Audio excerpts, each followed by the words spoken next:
You don't have to work for nothing. You don't have to work in unhealthy working conditions. You have the right to have dignity. You have the right to have decent health care, decent housing, if you get together and if you organize. People in our state and all over this country are really stressed out. They're really struggling to keep their heads above water. The owners of the system are not going to give it to you. They never have.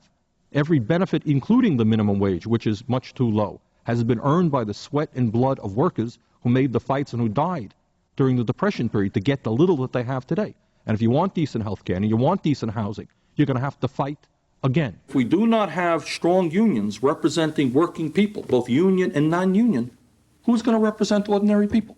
You know, Americans don't know that. They think that Medicare and Medicaid came out of the sky. They think a minimum wage came out of the sky. They think federal programs for education came out of the sky. How many Americans know that many of the programs that help the elderly, the middle income, the working people, and the poor, they came because men and women in unions put their lives on the line and struggled for those victories? Very few people know that today. The media doesn't talk about it. And we've got to talk about it. The most important sociological phenomenon in society is the issue of class struggle. That is, that some people own and most people have to work for a living. And in my view, the interest of those people who have to work for a living, especially poor people who are earning minimum wage, people who could be hired and fired at a moment's notice, people who in many respects have almost no rights whatsoever. That is the major issue facing our country.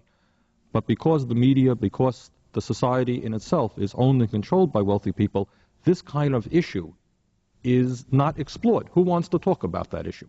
They don't. The system itself does not want to educate people as to their past, as to their rights as human beings and as workers, and as to what they have the right to expect out of life. How many of you know that in Canada, just in Canada, which is an hour and a half north of us, if you get in an agency, in a shop, 50% of the workers plus one who signed a card, you know what happens?